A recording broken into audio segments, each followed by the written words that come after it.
Hi guys, my name is Lily Rosansky and I am the sports and fitness dietitian at Thibodaux Regional. I am a certified specialist in sports dietetics. So to become a registered dietitian, you do have to complete your bachelor's in a field with a degree in nutrition or a very similar related field. Then once you finish your bachelor, you do have to apply for an internship. And that internship usually lasts between 1 to 2 years, depending on if it's a master's program. So once you finish that, you can take the exam to become a dietitian. But to actually become a certified sports dietitian, you do have to have and document about 2,000 hours of sports dietetics practice experience to be eligible to take the exam. So from my experience, I was a graduate assistant and sports dietitian for the University of Louisville in their sports nutrition department. So I worked with men's tennis, men's and women's golf, softball, rowing, and women's soccer. And so I was there for about 2 years working exclusively as a dietitian for their team. So when we look at what's the most important consideration in an athlete's diet, sports dietitians counsel athletes about what food and fluid choices will meet their nutritional needs throughout their phases of training and competition. So optimal nutrition really enhances the physical activity, their exercise, and athletic performance. So the appropriate type, the timing, and the amount can help improve recovery. It can help prevent illness, injury, and it enhances them to be able to train more effectively. It also helps promote adaptation to training, and it contributes to improvements in their performance. So overall, I would think the number one thing that I think is the most important consideration in an athlete's diet would be appropriate energy intake. So making sure that they are eating enough throughout the day is really going to make a huge difference. If they're not eating enough, their increase of injury, their increased risk of injury, they can get fatigued a lot easier, and overall, it's not good. So it helps support the optimal body function, and also make sure that they're taking in the right amount of macro and micronutrients.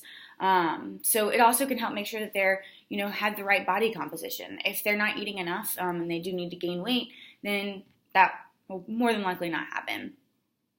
So I would say, the number one thing is energy intake. And that can be so different. So that's kind of where I come in, depending on their sport, depending on their position, depending on how long they play, if they're a rookie or if they're a freshman in high school or a freshman in college as opposed to a senior. An athlete, it depends on the training cycle and the competition cycle. So we really want to make a lot of the changes in the off season instead of during competition, because it can really mess with them if they're trying something new during competition season. And it's also going to vary day to day, so their activity is not going to be the same every day, so we may need to figure out how to do that and how to change that. So when we're looking at how nutrition can actually prevent or recover from an injury, to help prevent an injury from occurring, making sure, like I just said, kind of just touched on this, but making sure that they do have sufficient energy intake. If they don't, it can accentuate fatigue. They can have immune suppression, so they're more likely to get sick. If they're sick, then they're also more likely to get injured. And also, it can, exacerbate if they have a predisposition to injury. So if they're not consuming enough energy in a day with a variety of different foods, they might have a low nutritional quality. So if they have insufficient energy intakes combined with poor dietary choices, so, not getting enough of their fruits and their vegetables, or, from, like I just said, a bunch of different sources, this can also increase the risk of players being deficient in nutrients. So if they're deficient in vitamins B or C, again, that's, going to not help their immune system. If they're not getting in enough minerals like iron and calcium and magnesium, this can, maybe cause a stress fracture down the road. So to prevent it, it really is making sure that you're getting enough energy in and making sure that they have getting it from different sources.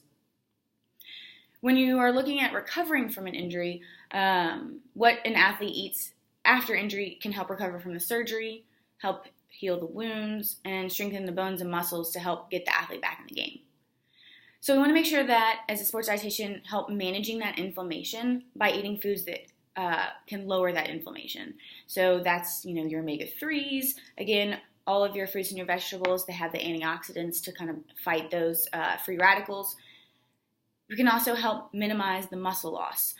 So if an athlete is on bed rest over time and they're not exercising, using those muscles like they were before, making sure they're getting enough protein can help make sure that they're not losing too much muscle mass. So we do that by making sure that they're getting some high quality protein.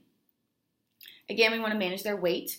So if they are bed rest or, if their recovery time is going to be a little bit longer, then we want to make sure that they're getting enough calories in, but also avoiding weight gain.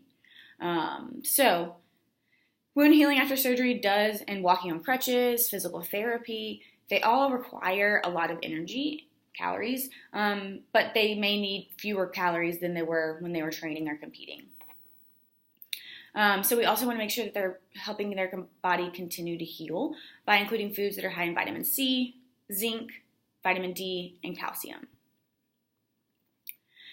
So when we look at the actual sports dietitian and kind of, who we work with, or looking at all aspects of the multidisciplinary team, we work a lot with the athletic trainers. We work a lot with the strength coaches.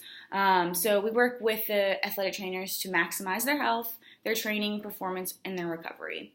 We will work with the strength coaches, especially in a collegiate setting. We work with the food service if they have a cafeteria that's specifically for athletes. We also work with the coaches a lot. So we all work together to make sure that the athlete's staying healthy. When I was at the University of Louisville, we were constantly in communication with the athletic trainers and the strength coaches. They are usually the ones that the athlete has the most contact with, so they really get to know the athlete on a more personal level. We see them whenever they come into our office, which is great, but we're not around them like the athletic trainers are. They're with them at every practice. They're with them at every workout. They're with them when they travel. They're with them a lot of the time. So they're always a good go-to to kind of help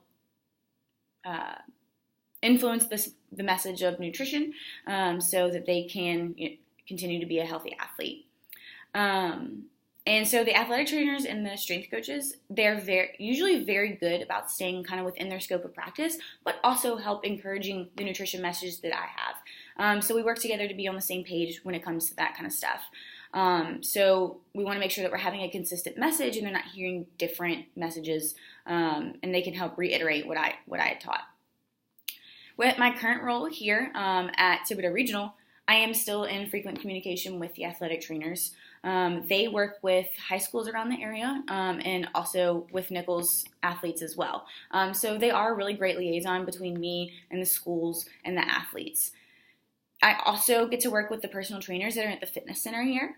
So I communicate with them on a regular basis so that if they have a nutrition question or if a client has a nutrition question they don't really know the answer to, they can ask me and then also continue to reiterate that message.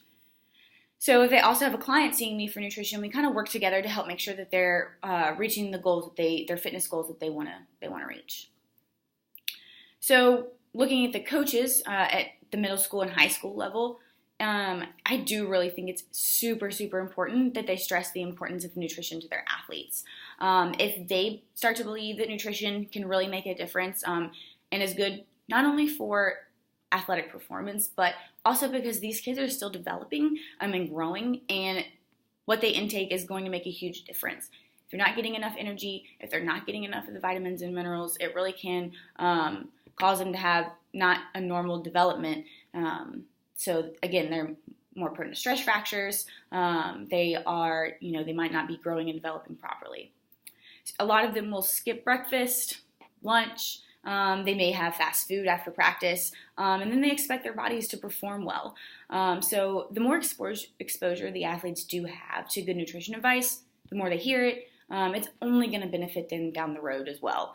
So it's, again, looking not only at the sports nutrition aspect of it, but also that nutrition is a great habit, a great lifestyle choice to make early on, so you can kind of make that a habit and it can last you down the road. So making sure that they are developing. And so the coaches is stressing that will only help.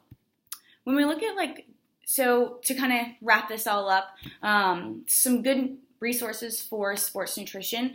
I am a member of the Collegiate and Professional Sports Dietetics Association. So what that is, they do have a website, and they also have some really great handouts. They have a lot of research articles you can look at.